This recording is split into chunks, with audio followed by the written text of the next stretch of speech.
Good morning, Bill. Good morning, Bill. How are you, sir? Uh, I'm good. Glad to be here. Man, I'm not used to this only 2 days a week thing, man. I know. I almost called you up. I think it was on Thursday. Was it yesterday? Yeah, Thursday. Yesterday morning, I almost just pinged you to be like, "Hey, you want to like hang out this morning for like I don't know, 29 to 32 minutes?" 29 to 32 minutes. If we have a sponsor, 29. Yeah. Yeah. I'm such a habit-driven person, and routine really kind of like fuels me and stuff. And when I take like there's so many things in a routine that can be the linchpin, right? And you Mm, remove any one of those things, and some of the stuff around it can kind of be difficult to kind of latch onto and want to dive into. So, yeah, it takes a little bit of adjustment, and it did last time as well, right? Like we stopped doing Bill when we stopped doing it, and I was kind of like, well, like it took me yeah, about a week or so to really kind of be like, okay, like this isn't part of my morning now, and yeah, how do I jump start into that productivity and do it the way I want to do it? yeah. I think it took me longer than a week. It felt like I had like a tooth removed, and so like you have this Yeah. gap back there. Your tongue, you just keep going like Mhm. this, kind of like, Yeah. and that takes a while to go away. You're like, Yeah, for ah, sure. ah. Yeah, a week is might be generous, right? That might be like rose-colored look back and, things like Yeah, that, yeah, yeah, yeah, yeah. That's a for good. sure. Cool. Well, how was your week this week? This week was good, excuse me. I got some really cool people into the community who I met last week at SASTR, right? So some of those, and Yeah, just yeah. networking with other people in the ways that I am, and meeting some really cool people. I met a really great person yesterday who I invited to come in. We'll see if they make the pilgrimage over. Mhm. So that was awesome. I landed a speaking engagement this week, which was pretty freaking mind blowing. I'm pretty excited about that. Yeah, Yeah, yeah. I'm gonna Should be we talk about speaking. that? Yeah, sure. We can absolutely talk about that. Yeah, I think because it's a good moment. I just do. I think it's a good moment, and people rallied, and you were like, "You know what? I'm doing things I tell people not to do here. Let's go." Right? I mean, it was kind of that thing. there was somebody from the Slack community who I had a call with after that whole thing went down with Okay. the talk, and they were like, "What's the deal, man?"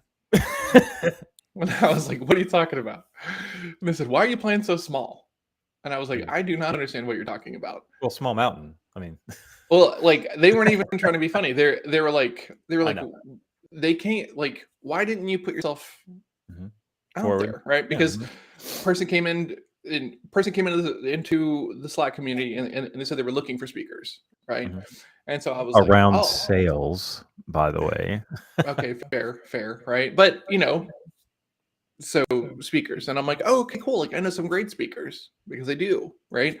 And so, well, let me get you a link. And then all of a sudden, some other people in the amazing community were like, oh, you should do this. You should do this. You should do this. And I was like, guys, I don't think they're here to ask me to do this, And yeah, it was like if someone had come in and been like, "Hey, will you come speak?" Sure, I would love to. I love talking about what I do.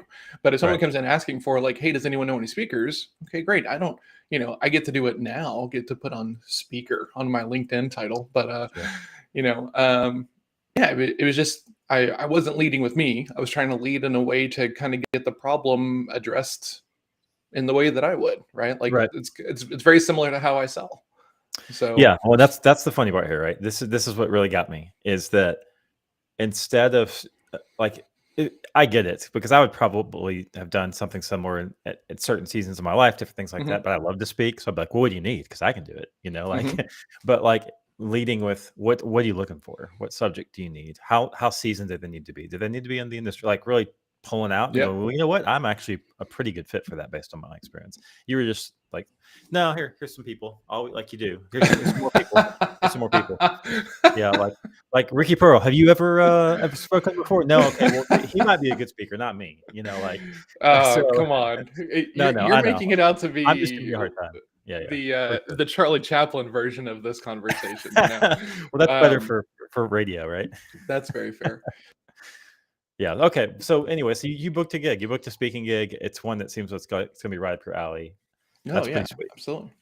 Yeah, I'm very excited. I have plenty of time to prepare. I have a talk coming up in 2 weeks at the college I dropped out of again. So they invited me to. Well, I didn't drop out again, but they invited me back. So Okay. I need to phrase that better. That would have been better.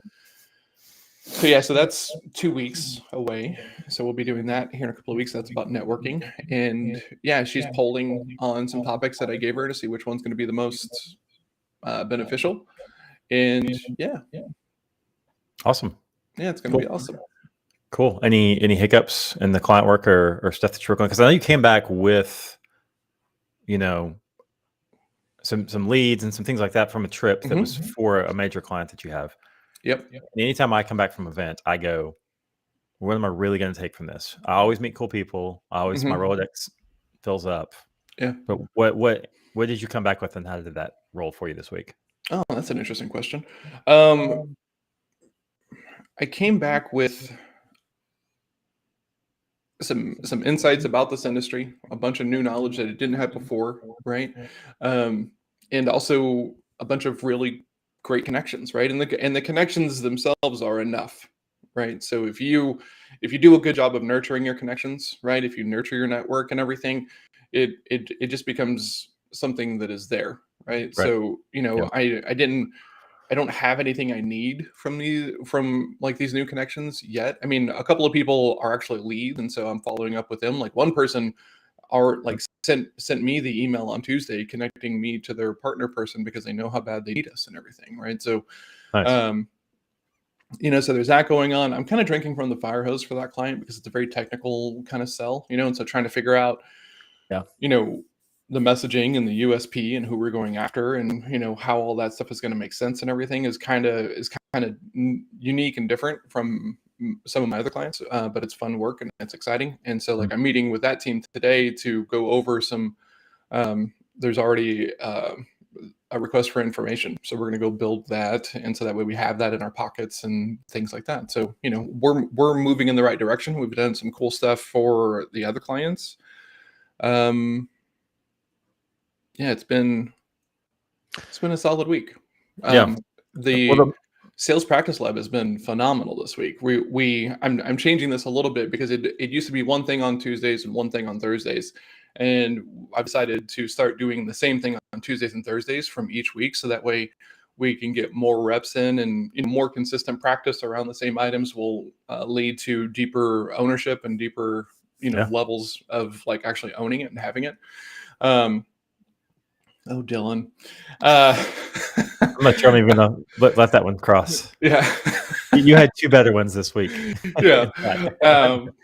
So this week we were talking about like how to question down to try to like understand like the impact of it, because I've been seeing lots of stuff on LinkedIn about don't ask impact questions. I think that's a mistake, right? Especially depending upon like what it is you're selling. Now you can't just be like, what's the impact of that? There's a way to do it well, and that's the thing that people are missing. That's why Sales Practice Lab exists, because it's not just showing up and reading the questions off the script. I mean, scripts can be helpful, but they can also be limiting.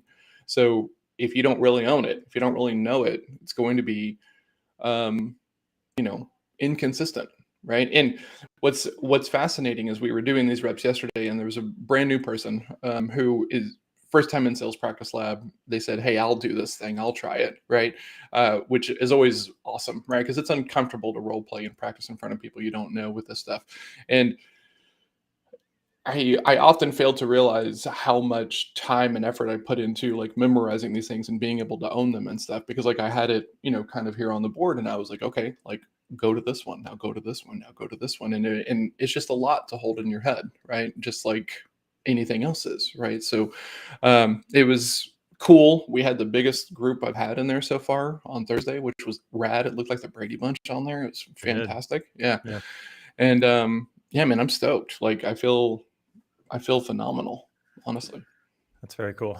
Very cool. What you said about switching from Tuesday, Thursday to both subjects on the week, I actually did that too in my onboarding because I was taking in so much stuff as part of my onboarding for the position. I started making 1 week a sales week, and then 1 week a coaching week, and flipping back and forth. Nice. So like this week has all been sales week for me. Next week, all coaching week for me. So it's okay. Yeah. I get more out of it that way. I can go deeper.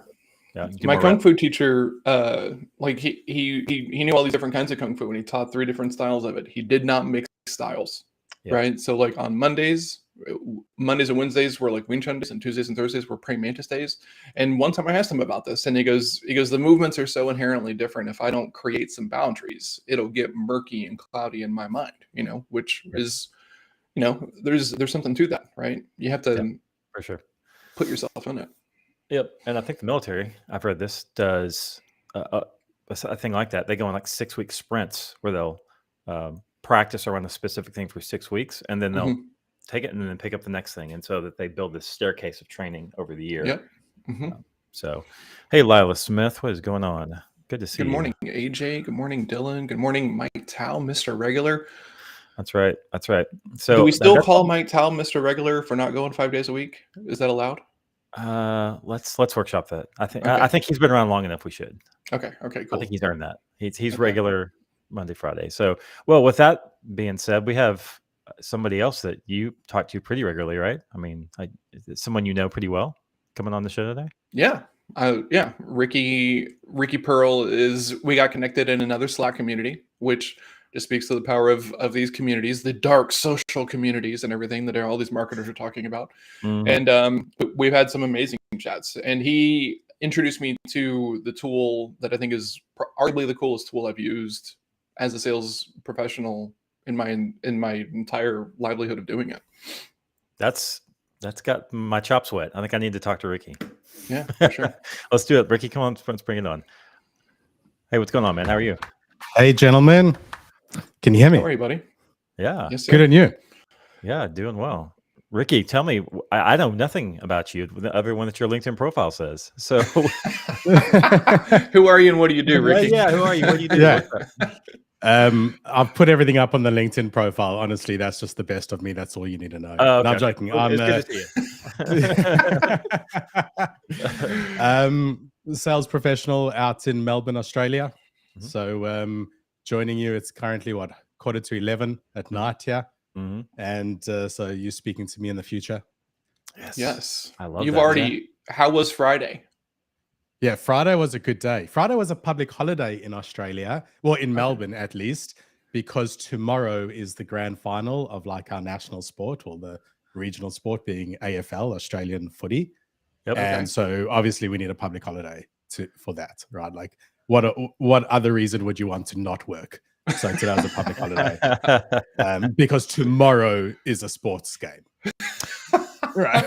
I love that. See, so I actually have some Kiwi clients, and I can only use that joke once, but it was a killer. Like, dude, you guys got to tell me, how's the future? Yeah, it's on like I've got 2 kids, so dad jokes like that can just be repeated over and over again. Use them way more than once. It's like a good script, right? Like once you find something that works, you just stick with it. Yes, yeah, you just tweak exactly it right with your audience. Yeah, that's it. Put them into my CRM, right? Like, I've used that joke. All right, now we move on to the next touch point. It's all like part of the sales enablement package, right? Like, hey guys, I need more material here. Yes. Dylan, you need to take that and pick that up and make that a product, buddy. Yeah, a joke, that joke CRM. Yeah, that's awesome, man. So you're a sales professional specifically. It looks, I mean, you do a pretty specific area of sales though, right? Yeah, look, we focus on the painful stuff. Like we focus on that top of funnel work, that outbound, the bits and pieces that kind of quickly drag sales leaders down into the weeds. So we try to solve that for them, get them the outcomes they want, whilst they can focus on, the rest of their sales processes, like setting up a partnership channel, or, building out their account executives and their systems and their playbooks, without being dragged into also having to coach up 21-year-olds or motivate them to want to do their job. Wow. I don't envy that job. that is in the trenches work, man. So like, I'm curious how you got into something that, number one, is that difficult to do, but is that specialized? Yeah. So basically, I've always said that I'm into BDSM. business development, sales, and marketing. It's almost midnight here, right? This is late night. I love this is late so night much. radio here. Like, talk about learning setting a tone for the day here. This is fantastic. Late night off season is where it's at. Yeah, We found our niche. So business development, sales, and marketing. No, but seriously, like, I want to do a challenge. I want to do something that that other people find hard. And the thing I love about that top of funnel, the outbound stuff, is there's equal parts technology, and technical challenges and human challenges. And the thing is that you can solve that technological challenge. Oh, great. We can have parallel dialers. We can have sales engagement platforms that send 1 billion emails to every human on the planet, offering them SEO and web development services. But you still can't easily solve the human challenge of people don't like rejection. It hurts, right? Yeah. It's painful work. And I just love solving this conundrum for people, helping them achieve something that they couldn't otherwise have done, for sales professionals or for business owners that have like genuinely good products. Like they're bringing this amazing invention to the world, and these inventions are there all the time, literally like the wheel. Like someone's like, hey, I've got the wheel, and they're like, well, listen, buddy, you're not ranking on the #1 page of Google, so like nobody's going to find out about this. Right. This invention's going to die, and die a slow death just because you don't know how to advertise on TikTok. So just to help people succeed. And that was I guess kind of why we did it. That's us. Jeez, I'm feeling like John today. I have like 9,000 questions that I want to have. All right, so okay, what is the hard part about the expectation setting portion of this thing that you do for people, right? Because I'm sure that some people have the wrong expectations about, like, okay, cool, if we bring in Ricky and Pointer, it's going to be. Yeah. I guess like it's tough because we have to be quite selective with who we take on as a customer, right? Yeah. If anybody says like, how many meetings will you set up for us? We say 0. But I do know an agency who might be willing to give you some random figure. Like this, we're not going to be working together probably, right? I guess we try to work with companies that are really just trying to figure it out, and they see that value in finding out and learning and discovering how to sell their product. Ultimately, if your company is going to succeed, you have to be able to sell your product. You don't know how to do that yet. We're going to help you solve that. So what do we bring you? We bring the difference between success or failure, right? It's not a measure of meetings. And so, yeah, trying to get that expectation across the line is pretty tough. So I guess the line I give every customer is this: if all you want is 10 meetings and you don't care how many people we had to call to get there, we're not the company for you. But if you're equally as interested in why people are not meeting with you as why they are meeting with you, then we might be the company. So that's our big thing. Like for us, the no's are the wins too. When I first met Ricky and we were just kind of getting to know each other, talking about like what the other person does, he talks about this idea of, right, if I bring you 10, 2 closed, you care more about the 2 or the 8? And I was like blown away. I was like, man, because like great selling, in my opinion, is being able to encapsulate potentially a mindset shift, like in the shortest kind of thing possible. Like, hey, I get that you've had some problems. We do it a little bit differently. It's like this. And then that person is capable of like refiltering and repatterning where that kind of fits. And I love that line. If I bring you 10, do you care more about the 8 or the 2? Well, the 2. Here's some numbers for you, right? Like just arbitrary made up ones. If we like, because that's what you do. Obviously, right? Let's just hypothetical numbers here, right? Okay. How many phone calls does it take to have a conversation at the moment? Like with general outbound phone calls stats, like probably 100, let's say. Let's just random number. Okay, this is why I say we make them numbers. 100 dials, 1 conversation. It's probably less than that, but let's for ease of maths, right? It's late at night. 100 dials, 1 conversation. How many conversations to a booked meeting? Ooh, well, to me, that comes down to your targeting. Like, how Sure, but let's just well are you let's just thinking talk about it? a random number here, early stages. Nothing's Okay. perfect yet. Let's just say, again, for the sake of easy maths, 10, Mhm. 5, Yeah, what should we go? probably. 10? Yeah. Okay. So let's say we're 10. So now 10 conversations to get one meeting. And now how many meetings in an early stage Yeah, to get to one qualified. closed? All right. So let's just say 1 in 10 meetings leads to a deal. Mhm. Well, probably less than that. It's probably like out of your meetings, like 1 in 10 leads to a proper opportunity of which 1 in 2 will close. But whatever. Let's just say 1 in 10, 1 in 10, 1 in 10. So now we've got 100 dials getting you one meeting and 10 meetings. So that's 1,000 dials to get 10 meetings, which gets you one deal. So that's 1,000 custom in your ICP that you're talking to, and you're getting one. That 999, that is where your market lies, right? Like, don't worry about how do you get another one from the next 1,000, because you'll burn through your total addressable market so quickly. So Yep. fast. Yep. If you could change that 1 to a 4, it's not that big. It's still like 996 weren't interested. But just that 1 to a 4, and you've like 4x'd Mhm. your market share. Yep. Like, so that to me is just so much more important. And nobody's talking about those numbers. Nobody. Yeah. Like, they literally only talk about closed one. Yep. And Meetings booked. the thing that drives me crazy is every no is just one closer to a yes, right? So like it's putting salespeople into these like hustle moments, right? So all they can think about is like, I just need one more, I just need one more, I just need one more. At some point, you have to look in the wake. You have to look behind you, and it's so frustrating. Well, John, sales is mostly luck.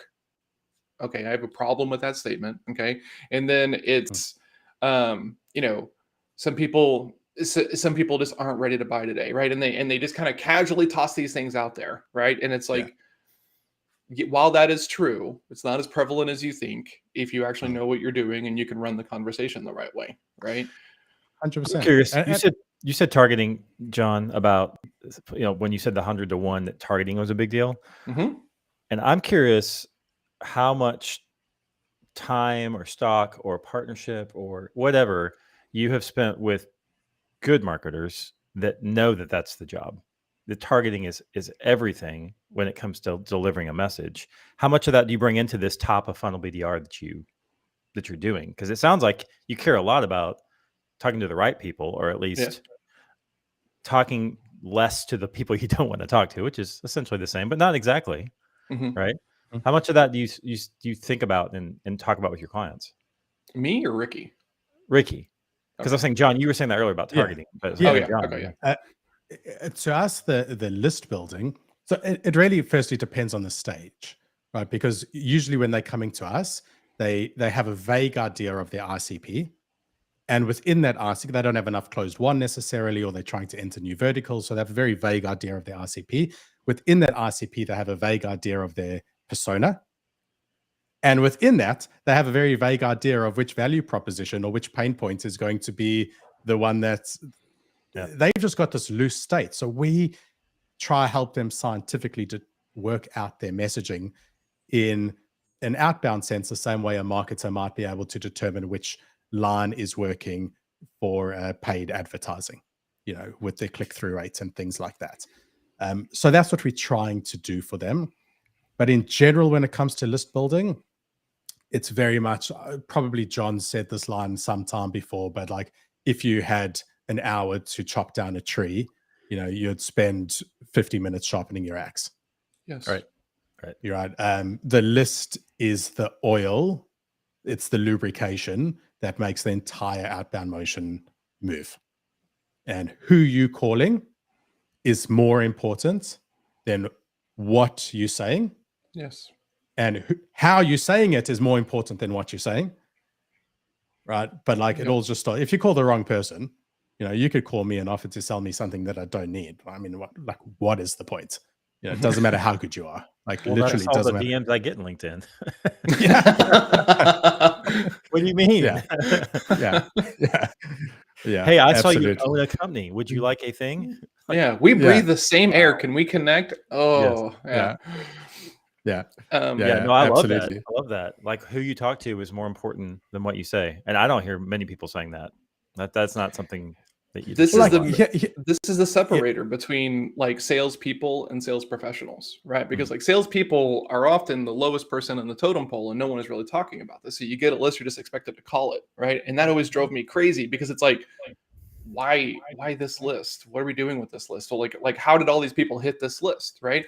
And then you and I start working together, Jake, and like I really start to learn about some marketing stuff, and then I start thinking about campaign thinking, right? Yep. Personalization and scale is around the idea of like campaign thinking. Like what do all these people in this bucket have in common?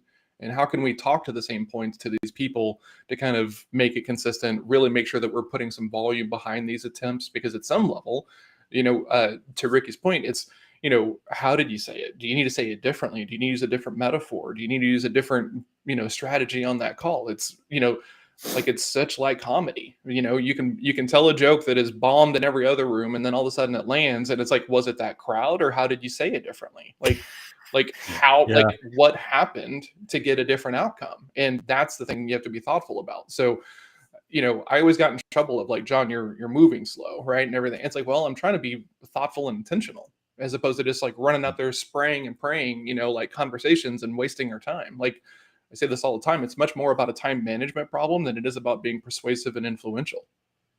Yeah. Mm. One of my hiring questions is show me your to-do list. Like just show me how you manage your day, show me your to-do list, because that is a greater determination of success in my mind for a salesperson, or certainly the roles we're hiring for, than everything else. Because like I'm willing to coach people on how to sell. I'm not willing to motivate people up to be planned and organized and motivated to achieve more within their day. Like I love it that. can be done as well. It's just not Yeah. the coaching skills that I have within my company or care. So I'll hire for that. So I'll ask people how they manage their day. When I see someone come to me with color-coded tabs, on a notebook. In fact, when I say like, show me your notebook, and they pick it up because it's next to them, because they wouldn't have come to an interview without There a it notebook next to them. Like, all right, That's here we when go. the BDSM goes yes. They brought their tools. Yes. Yes. Yes. They came prepared. Yeah. That's awesome. I love that. Man, okay, so I'd like to switch gears for just a second, because you've recently started doing a bunch of content in these videos where you're like interviewing sales leaders. You had one of I think it was Tom Slocum's BDRs on your show, kind of talking about their ramp up and learning process and everything. And that's the thing that is really interesting to me is you're walking in these videos. So like, can you talk a little bit about your setup with what appears to be the coolest treadmill disc I've seen? Because yeah. So it's not such a cool setup. Well, I mean, it's like you get to see the stage part of it. Behind the scenes, it's very messy. But like now, I've just started walking. Right. I don't know if you can hear it because the microphone shouldn't be picking it up. But I've got a little remote control in my hand for the treadmill, which I'm standing on. Yeah. And it's a walking desk. Okay. And I turn it on at least once a day to record my 4-minute video. Hey, great things start small. There we go. Yeah, absolutely. And whatever. Yeah, like the idea was, my wife got it for me for a present because I was saying like, I'm literally killing myself. I'm literally working myself to death. I'm very happily. I was very like psychologically happy and enjoying what I was doing. Like there wasn't any part of it that I wasn't enjoying, other than the fact that I wasn't living the healthiest lifestyle of being at my computer too long. Yeah. Other than like literally, like, I mean, we're all like on the slow trajectory towards death. I was just like speeding that up a little bit through an unhealthy, being sedentary. So the idea was get a treadmill under my feet so that I can not have to leave my computer and I can still do the stuff that I want to be doing and working hard and loving it, and all of that stuff. But could now just, I guess, get a little bit more incidental exercise. So like, I love the joke of at least 4 minutes. How much are you using the desk daily? Like, are you walking pretty much all day? No. Let me just think of a suitable lie here. So no, I'll try to 1 hour a day. sometimes two. It really just depends. Part of my challenge at the moment is I can't do deep work when I'm on it. Yeah. Fair. I can't really like concentrate really well. It's great for like getting my creative juices flowing, coming up with ideas. But when I really have to work at extreme productivity, like at highly productive levels, I can't have it on. And that's just become like the bulk of my day. It's just always that. And when I do need to actually move, it's like I'm going to the kitchen to refuel. So I do a lot more laps over there. But what it has saved is when I do need to walk. So when I am talking, because I need to walk and talk, I used to just do laps of the dining room table, like literally just laps. My wife was like, Ricky, I can't have this anymore. I can't have this anymore. Melissa's remarkably similar. Go pace in your office. Okay. Yeah, it's just I absolutely cannot have this anymore. So now I can just walk on the spot. So an hour a day on a really good day, maybe 3 hours. And if I'm competing with someone, then I might lie and say 4.5. Yeah, for sure. Well, it's like driving and looking for an address, and you have to turn the radio down because you can't read while the radio's on. You can't deep work and treadmill at the same time. Yeah. But it genuinely, it really is nice, and it has made a great difference. And it's not that expensive. And my setup here is really cool. Like everything's at the right height and everything's adjustable. Like I'd highly recommend it. I got it a little bit late. I should have gotten it earlier within COVID. And I got one that folds away so we can put it away when guests come over. That was the intention at least. But now I've like bolted everything on place and like everything's got like these cracks. Like, so it's not going anywhere. My wife's like, that's pretty permanent, isn't it? Like, no. It can be disassembled. That's right. Just not 3 days quickly, notice. We're good. Yeah. Man, the significant others of entrepreneurs, right? Like, and the stuff that they have to put up with, like, just like so many. Melissa, so we're just doing this now, huh? Yep, we're just trying this for a little bit, like it's crazy. It takes a special. That is definitely a Real Housewives section that we have not explored yet.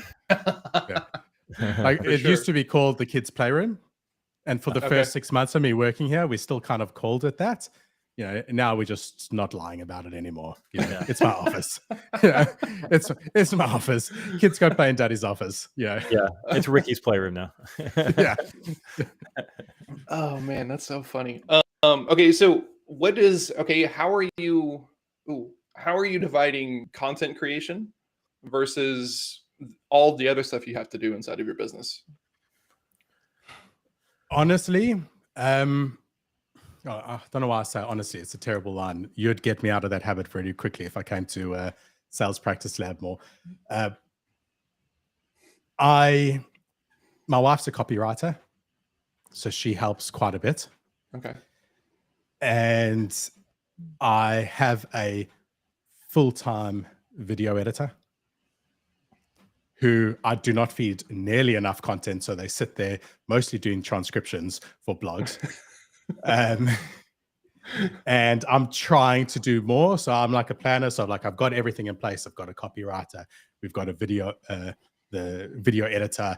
And I maybe spend an hour a day on LinkedIn. And I probably should be doing more because that is like where the bulk of our business comes from. Really? Interesting. Yep. Which is interesting, right? I run an outbound agency and we do really fantastic work for a lot of our customers. Mm-hmm. But and you're social selling. Yeah. And where do you put your content? That's working so well. So LinkedIn, we've only really done LinkedIn. Like recently started using one of the tools to also send it to TikTok and Instagram and Reddit and Google My Business and everything else. Mm-hmm. And I'm not really investing in those communities as much, and you really have to be there and engaging in the comments and building that, that engagement the same way I do on LinkedIn. So it's only really working for me on LinkedIn. Okay. And it's been working well. I think about a month ago, LinkedIn had a little bit of an update. Either it was like a broad update that everyone got affected, or they deliberately targeted me and said, Ricky, we don't like you anymore. It was one of the two.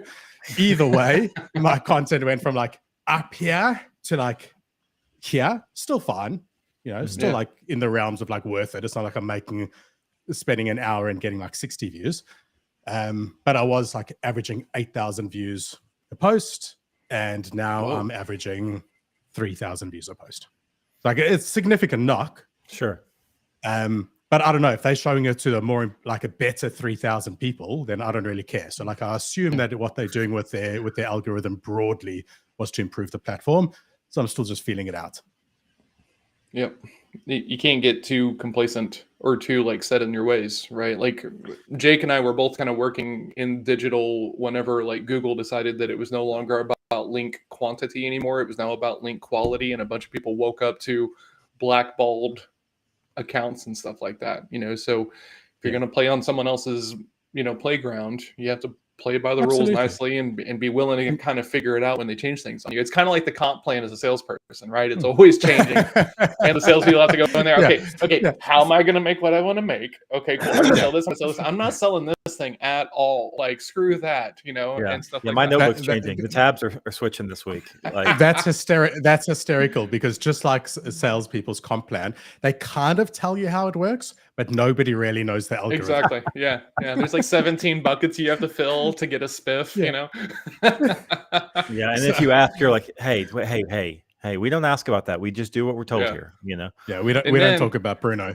Yeah, and then when you complain about it, it's like, hey guys, don't worry. It's not going to stay like this for forever. Just make it through, right? Which is all we're going to change it again here in a couple of months. Anyway, so I'll just take a big picture view. I've always just done this for anything. I'll say like, let's just say I worked at LinkedIn and I had a team of 100 of the smartest, cleverest engineers that money could buy because this is who they can afford to employ. Mm-hmm. And I had a broad objective of X. How would I go about doing it? And I don't care what they put up as on there, like, oh, we're measuring links, we're measuring this, we're not measuring that. I'm just going to act as if I was briefing those 50 people and what they would want. And I think sooner or later it will swing around in my favor. That's why, like, for cold email outreach, for example, I haven't changed a thing that I've been doing for the last 2.5 years, whilst everyone's been scattering, because I just assumed that was the way that they were operating anyway. Because 2.5 years, that's what I would have been doing. Yeah. If I worked for Google. Yeah. Interesting. That's good. I love that. I love that being very thoughtful about, okay, what would I be changing in this thing if it was mine? And so that way you can already be kind of like looking for like the cracks in the veneer and the, stuff that isn't going to be sustainable long term. I like that. Well, just like you do with potential clients too. I think with we've talked about this, different platforms. If you know what the platform's whole purpose is, like Instagram's different than LinkedIn, and the purpose of Instagram right now is to get people to watch short reels, right? and they want people to TikTok essentially on Instagram. Yeah. That's their goal as a company. Okay, provide my content in that sort of format, and it's going to work. I'm not going to worry about that algorithm. I'm not going to worry about all the different things. I just know that's what they want to happen. So I'm going to do my best to help the platform out. Exactly. And it makes perfect sense why, like, putting links on a LinkedIn post that takes them off of the platform is going to be diminished to anything else. Like, nobody has to tell you that. Like, that should just be logical regardless of what the stats show. And should be.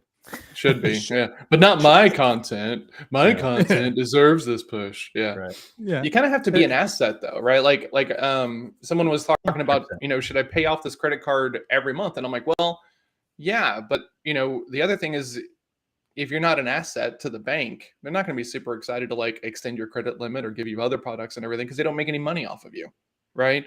And like social algos, like I think are very, very similar. If you don't give them something on a consistent basis, they can't invest in you, right? So you have to feed the machine on a regular enough basis, or else they don't know what to do with it. So slightly adjacent, could I give you one of my conspiracy theories? I'm not big in conspiracy theories, but this is probably the only conspiracy theory I have. Let me put on my tinfoil hat, please. Yeah, this one needs it. Right? Oh my God, let's go. Let's go. I love this. Good tease. Right. So I've been coming good with the hooks, right? Just the clickbait. That's how I get my views up. No substance behind it, which is what you're going to see now. So my theory is this: how does Google make a lot of their revenue? Ads, right? They got Android, whatever else, but ads. How are people generating leads at the moment for their businesses. You've got inbound and you've got outbound. Broadly, I put all inbound in the category of supports Google. Why? Because you've got paid ads and you've got SEO. Broadly, there's like largely those two. Either there's Facebook, there's whatever, but like they've got shares in different socials. Like they're still invested there and they're still running on ad networks through that, right? Mm-hmm. Your alternative is outbound. Outbound is email, primarily emails, phone calls. Google makes no money. Now, they do make a bit of money through email, G Suite and the like, but there people want good email experiences. So outbound and cold email, again, further competes with their revenue because whoever's like best on stopping outbound, stopping spam, creates a better email environment, right? Yep. So broadly, here's my conspiracy. Outbound competes with Google. And so they have strong intentions of reducing the effectiveness of email marketing. It's certainly in their benefit because if you have X dollars, $100,000 to spend for lead generation, you can either do paid ads or you can do a human doing outbound. Google wants that $100,000 in paid ads. Anyway, that's a little tinfoil conspiracy theory here. Man, But it'd again, be funny. like that's It'd be great if your video just cut out in the middle of that. yeah. This is on YouTube, right? Like this is he's dodging. Yeah. But my point is like this is like a theory, right? That if that's true, well, we're going to see a trend, and this probably has been true for the last 2 years or so. So you'll see a trend which slowly sees email effectiveness decreasing and delivery getting harder and spam filters getting stricter and stronger, and the amount of emails you can send per day being limited further and further and further, because there's a big picture behind their intention and their interests and the eventual outcome. Likewise for social media, saying like, what do they want? That's why I said it's adjacent to the previous topic. Right? Like if you just look at like, what is it? What's the big picture? What's the outcome they're looking to get? Yep. Align. So thinking in that line, how important is it? Because you talked about having a copywriter on your team, your content is good, the written stuff as well as the video stuff. How important is it for salespeople and professionals to be schooled in copy, schooled in writing? Look, in general, I still think copywriting is the number one skill of a salesperson or marketing professional. If it's not number one, okay, maybe number one's a bit extreme. One of the most important, particularly when you start getting to enterprise sales, slightly more complicated scenarios, you really need to be able to convey and communicate effectively and efficiently. So super important. It becomes a challenge though, because you've got this globalization of the world as well, right? Where you've got all these challenges, like, someone's in India, your engineer's in India communicating with you, you're in Australia talking to your Japanese sales engineer for a client in the US, right? Like writing and communication broadly needs to be simplified down to the basics, right? So like there's a few of these global trends happening, but copy is king without a doubt. Do you think that's why video has increased some as well? Because, my Kiwi client has a Ukraine developer with a US coach, right? And so like we operate via video so that there's not a less loss in communication when we're doing projects, like kind of along the same lines. That globalization makes it better because you get the best talent, but it makes it harder because of the there's so many interesting, like if you read Malcolm Gladwell talking to strangers, talking with strangers, to strangers, forgotten it now, but one of them.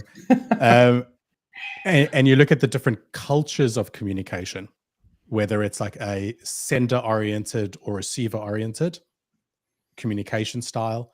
We're noticing this in Apac, for example. Like we specialize in sales in Apac, and in Apac sales is, well, not all of Apac, but a lot of the countries in Apac, it's broadly shame-based, whereas in Western cultures, it's guilt-based. Like there's so many different nuances to communication and language nuances, that it really is becoming challenging. And I feel like video certainly helps bridge that, because body language, tone, you can just get so much more information out of someone delivering a message with a smile, even if the words maybe were a little bit harsh. You can pick up on all of that. For those who don't know what Apac is, sorry, can you break that out for us? Yeah. Asia Pacific. Okay. So there's Southeast Asia, Asia Pacific region. Sometimes Japan will be split out separately. So they'll be like AP, AJ. But Australia, New Zealand, Singapore, Thailand, Vietnam, Japan, Korea, that whole region of the world includes India, but doesn't include anywhere in Europe. Okay. I'm going to switch gears. I'm going to switch gears rapidly because we're coming up on time and it's super late there.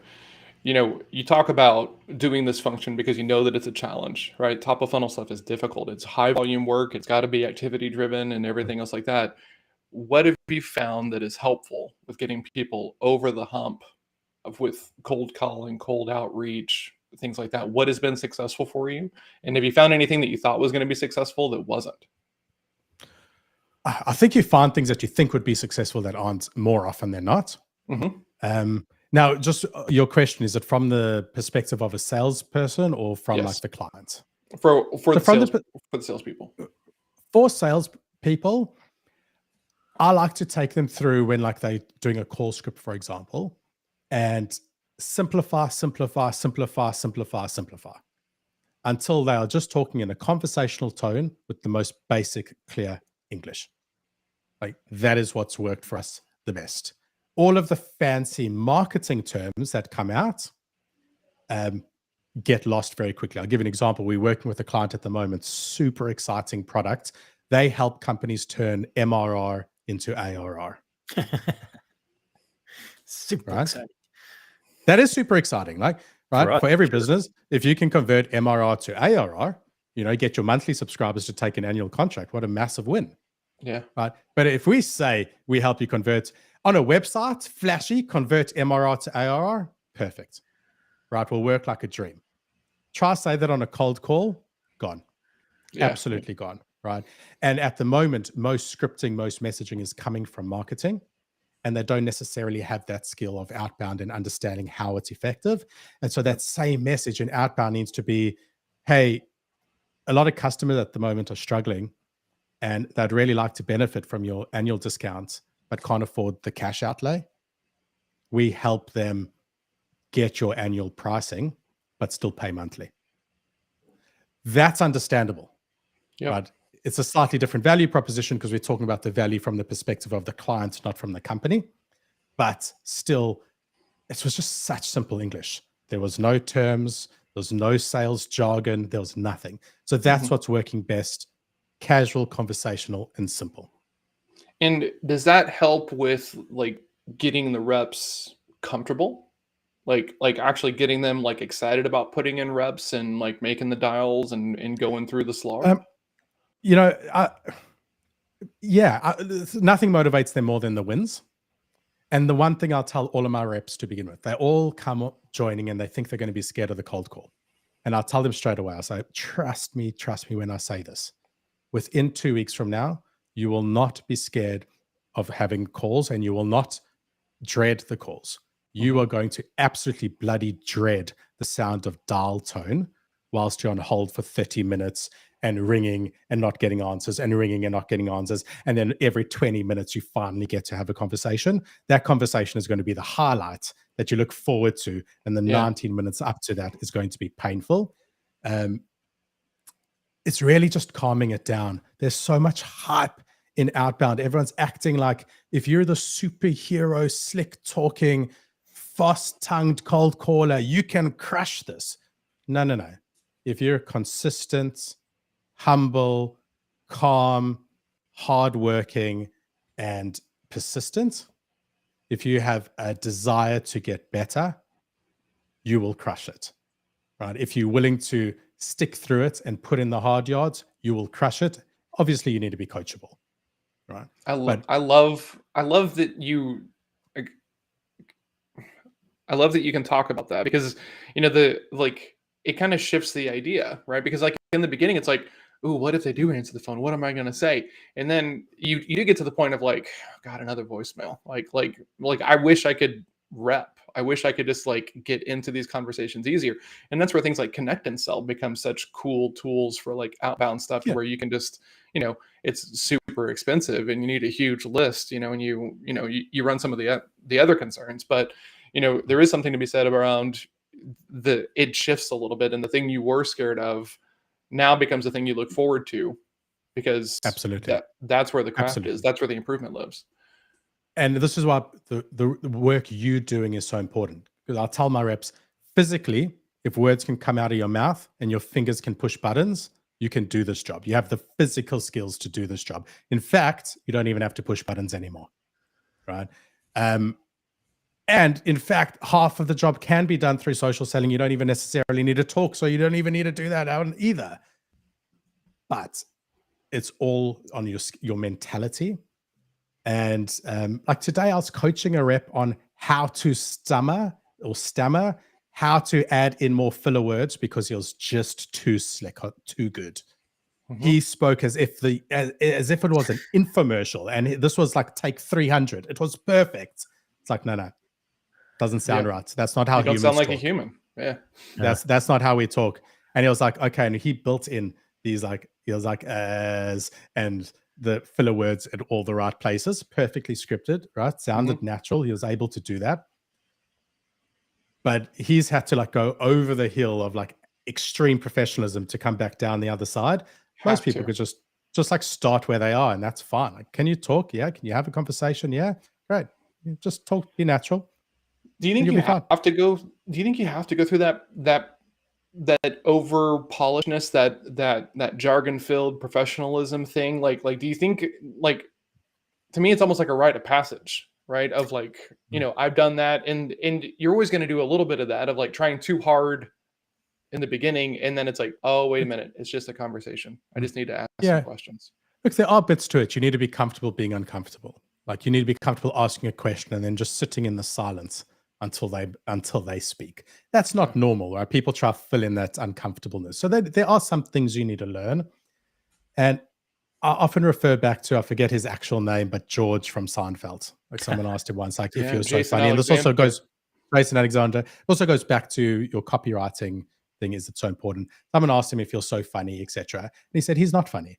Right? He is an actor delivering the script. And the script was so well written that every comma was put in place. And if he delivered the scene and missed a comma, they retook the scene. Yep.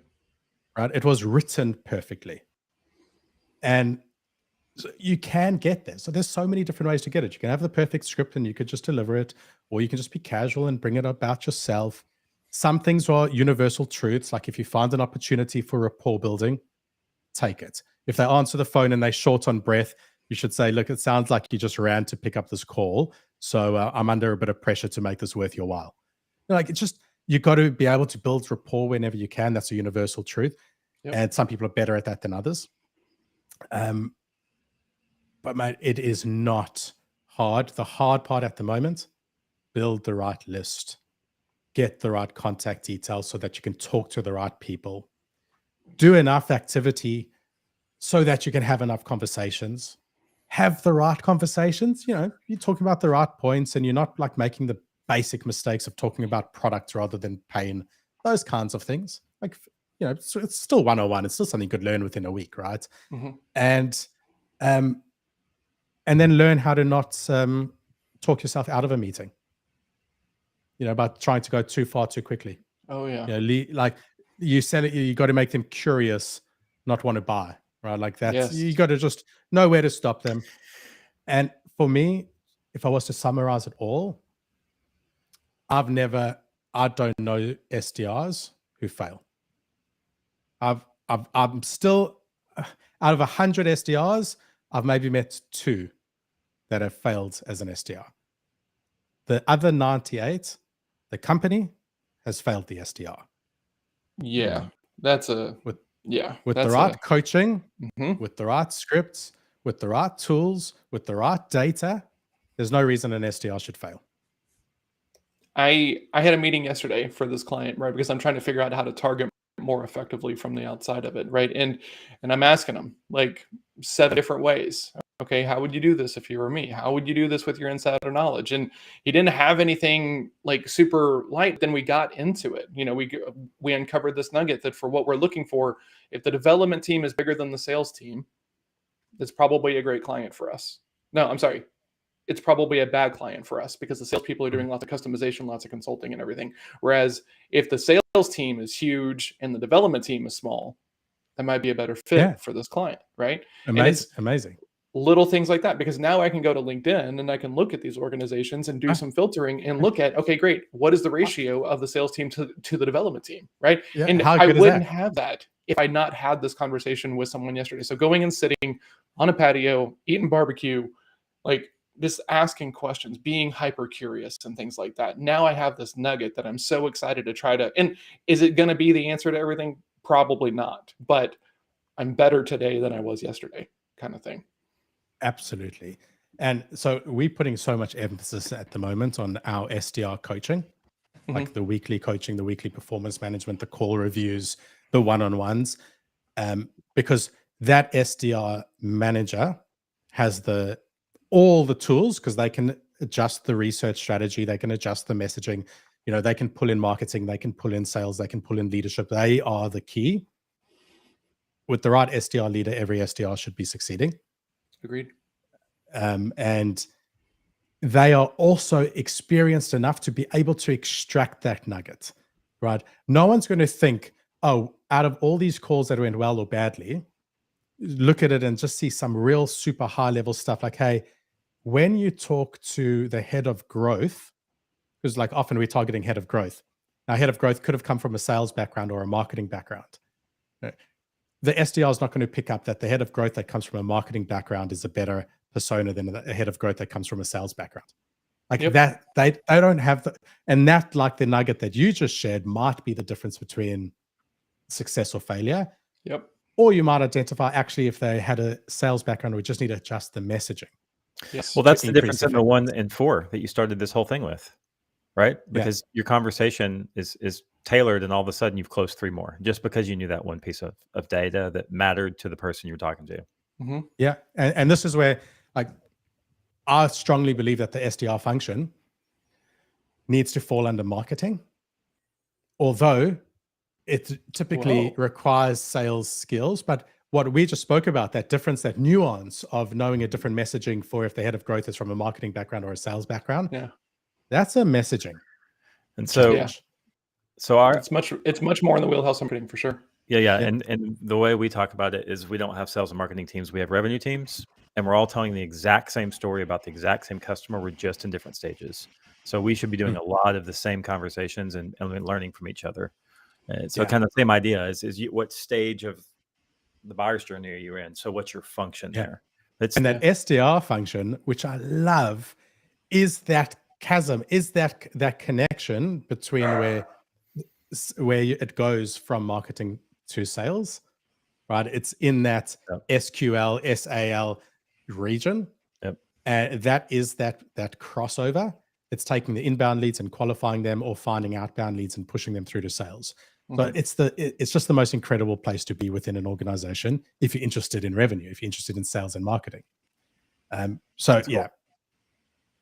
Man, very cool. Really, what a bomb on the end of that thing, right? That like the SDR function should be under marketing and not the sales folks, right? Because I talk about this all the time, that like more salespeople need to take like notes from marketing around things like meaningful friction in the process, right? Because when you put in meaningful friction, hey, can you go get the pre-approval before we waste a bunch of time looking at houses you can't afford? It's a huge time saver. Is everyone going to do it for you? No, but the people who will take those actions are going to be better qualified. There's more value when you have meaningful friction in there. And marketers know this, right? And they're just concerned about knowing the drop-offs and like, okay, what happens? Okay.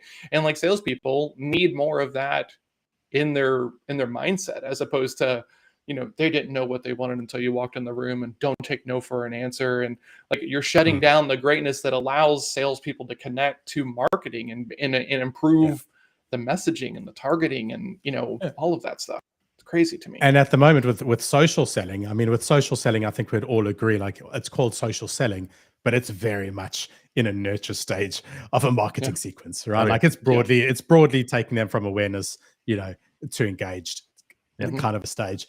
And so even more so, the SDR is pushing into marketing. And it does depend if you're an enterprise or if you're in like small to medium transactional sales, like some of that might make a difference. But broadly, when you're in that entry level or entry in the market, like smaller product, like the teams might be closer together anyway. For sure. Or the but same. Yeah, exactly, all the same. And it's funny because you need the skills, the classical skills of a salesperson, the understanding of a marketer. But from a leadership perspective, when things aren't going right with an SDR, it could be one of a few things. You're targeting the wrong people. All right, well, who's responsible for audience? Typically, that's fallen under marketing. Obviously, it could fall under CRO, revenue, whatever, but like broadly, audience is a marketing topic, right? So who you're targeting could be wrong. Your messaging could be wrong. Who's responsible for messaging? What are the things that might not be right? Right. So the delivery of that, all right, well, that's like a coaching of the person. So that's more of the HR side anyway. What else could be going wrong? Your technology, like you're not kind of getting that stuff delivered. Well, it's closer to MarTech than it is to anything else. Yeah, that's fair. Like which part of this is actually sales, other than they setting up meetings for the sales department, which again, bringing in leads for marketing for sales has always been, on that side. But like, I don't really mind where it sits though. But broadly, when something isn't going right and they aren't achieving all the levers that you need to pull to try lift and get better performance, a lot of that has to do with marketing or that very peak of where sales and marketing meet. That's fantastic, man. That's very well thought out. Yep. Man, I'm blown away, dude. Nuggets galore. Nuggets all over the place. We can talk about Sybil just real quick though, and then we can let you go so you can go to bed. Man, it's still early for me. Okay. Man, because you're the person who put this thing on my radar, right? And I fell in love with it and got to hang out with, Nishid and his team last week at SaaStar and everything. How did you find the tool? Like, were you just combing the depths of the internet? For those who don't know, what is it? So for those who don't know, it's basically conversational intelligence tool where they've taken the concept of measuring or analyzing behavior. So if somebody's leaning in when you're talking to them or if they're distracted and not looking at their screen. So it's applying AI to the video to get behavioral analysis and layers that on top of conversational intelligence in a way that other tools currently can't do. Yeah. And they're still young and they're still developing at a frantic pace. And it's pretty good. It's really pretty good. It's really good. Pretty good. Yeah. He goes, because like we had a Zoom and it was in the Zoom with us and I was like, what is this thing? And he goes, oh, and I was like, show me, and it's phenomenal. When the emotional investment of a conversation is where it really gets real. And last week when I was at SaaStar and I was talking to like some like SDR leaders and like sales leaders, they're right at the enterprise level.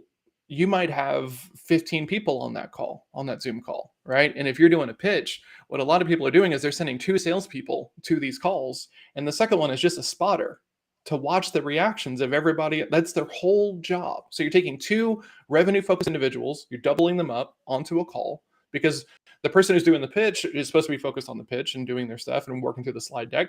And so if you have a bunch of people on there, you want to be measuring sentiment. Are they with us? Like, oh, the CMO really got excited about this thing over here. This point had no reaction whatsoever. So they're sending 2 people to these things. Sybil can track that for you, record the call, give you a transcript, and it's, I'm blown away by it. Like I call it the gong killer. Like I think it's gonna give Gong a run for its money in the long run.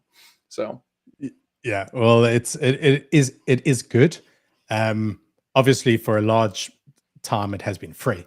So which made it even better, right? Yes, absolutely. But even in its paid for version, it's exceptional value for people who need it, right? Genuinely. It's kind of like, if you wanted to use Gong, it's enterprise level. So I think your fee is going to start at around $5,000, right? Because you've got your first license is $5,000, and then you're only paying $100 per seat thereafter. But there's an upfront cost. Whereas with them, it's just pay per user straight away. So you can get that Gong level functionality with a team of 2, which you can't get from Gong. That's not their market. So yeah, great tool. Great if you're learning to become an account executive, if you have the time. If not, it's also just a great call recorder and take your meetings so that you can go back and like, what price did I say to them? I know I'm testing the new pricing strategy. What price did I tell them? I just go back and search dollar amounts, right? I'll be like, okay, oh, good. I did tell them the higher price. That's awesome. Okay, great. Let's go. Right. Like, still good for that. Like, if you're not recording Zooms, if you're not recording your meetings these days, it is crazy. Yes. Absolutely crazy. And if you're recording locally to your desktop and you have to like physically watch videos to get back to a point that you want, and you can't just search a transcription, again, that's just crazy. Right? Yeah. And like if you're not watching tape, you can't meaningfully improve, right? Because like as a sales coach, I love when I'm talking to someone and I'm like, okay, is that what you said? Well, John, that's not how I said it. I'm talking to you. I was talking. Okay, cool. How did you say it? What was around it? When was it? Well, John, none of that stuff matters. Oh my God, it all matters. Like how did you convey that thing? Was there a pause? Were you slightly uncomfortable? Were you too polished? Was it too early? All these other things, and not to micromanage people, but if I'm not asking those questions and you're not going back and looking at your tape yourself, you're not going to improve, right? You're just going to kind of live in that cognitive dissidence of like, well, it's their fault. They don't get it. So John, this is where you're so good and why you are so particularly well suited for Sybil. Most people don't do that, right? Our teams of SDRs will listen to their calls daily, and we have a manager or a leader who's going to listen to their calls, and everyone listens to calls. I do most of the sales meetings as the account executive, and I don't watch my own videos, right? I'll listen to my own calls, but I won't watch my own videos. And most people are like that. If you ask most companies that are currently using Gong, and ask the sales leader, how do you use Gong? They might justify it because they want to like justify the cost because they like the toy. But I can promise you, it is a fucking expensive call recorder. For the vast majority of companies who use it. Which is why we don't use it. We use a cheaper one. But all of them, they are just call recorders, and that's how people use it. And I bet you use it like a call recorder to go back and see a piece of transactional information that was conveyed. Did you say this? Did you say that? Or to share a meeting that someone who didn't attend with someone who wasn't there. Just as a store of record, put it in the CRM, stick in a Slack group, something like that. That's how most people use most call recorders. John, take it to that next level and use it as a coaching platform, as a coaching tool. And we use that as well for our clients. We'll watch their discovery calls, and I'll ask myself, WWJD, right? Right. If I'm watching a discovery call, I promise you every single time in my head, I'm saying WWJD, right? Right. What would John do? Right. Like, over coach. That's what WWJD would do. Oh man. But yeah, we use it for our clients to review their discovery calls, because it's important for us to take information from discovery calls and feed that back into outbound. And we'll give them feedback as well, and we'll be like, that was a terrible discovery call, right? I'm not setting up these meetings for you to go stuff them up like that. Right? We worked too hard to get that person in that room, and you left there without any next steps. Right? Yes. We got to fix this. This. That's not on us, right? And then they show up and they're like, why aren't these leads closing? Well, okay, cool. How'd you leave the call? Well, we kind of ran out of time. Okay, cool. Coaching point there to use the time better. And okay, cool. What's your next step? Well, we're going to follow up via email. Coachable point there, right? But without that feedback loop, right? This is what the one of the greatest books I've ever read, The Inner Game of Tennis, is around this idea. You can always argue with the coach. You can always argue with the person who's trying to give you feedback, right? I I am relaxed is what everyone told me in Kung Fu. And I'm like, no, you're not. You're not. Do you think yours feels like mine? Have I even showed you what mine feels like yet? Because otherwise, how could they possibly know? Right. But when you have good feedback loops, which is going back and watching your tape, you can't hide. Like, it is the best way to That's why improve. Is it people hate it. uncomfortable? I know. Yeah, exactly. They know Is they're it going to see something they don't like. Oh, for sure. Yep. Right. Yep. That's it. Yeah. You know, So, comedians what I- record their sets, and when they bomb, Yeah. they relive that as well. But like, it's how you improve. Why did it happen? Don't repeat yourself. And that's the reason I tell my SDRs the second most challenging part of the job. But the first will eventually be just listening to dial tone. The second will be having to listen to your own calls. Which may be number one for some people. Yeah, it's probably number one. Those are people Probably is number hate one. listening to And themselves. I have this overact. I don't know what it is. I'm going to absolutely make something up, and I'm going to say it's an overactive sympathetic nervous system. But I can't listen to other people's calls. Like I can't even watch awkward scenes in movies. I like cringe. I like have to hide my face in the pillow. I'm like, I can't. It's too awkward. It's too awkward. So no Napoleon Dynamite for you, huh? It is. My stomach ties up in a knot. I can't watch it. I just feel like so for me, listening to calls is incredibly hard. Incredibly hard. Funnily enough, videos no problem. Calls super painful. It's the voice. Yeah, That's fair. Yeah. And whereas, like, we were doing reps yesterday, and I'm like over here, and I'm like, ooh, they said struggle. Ooh, they said, like trying to pick out the emotional terms that they're using in there, so you can mirror them back to kind of deepen the rapport. And that's where I hang out. Like, I love those little bitty tweaks. Not like, let's change this whole big sentence. Let's change like this word and see if that's that why it's has called some the impact. lab, because you're the exactly. scientist over there. You are unique breeds. Right? Like if this was, it would be like, we discovered a new breed of human. John Small Mountain. Yes. You are a unique breed. There aren't many people. I've met a lot of sales professionals. I've met a lot of humans in my life. I've never met someone like you. Like, you are very unique in what you do. I mean, everyone's unique. You got your own fingerprint, blah, blah. But like broadly within sales, like you start seeing a lot of people who fit the same mold.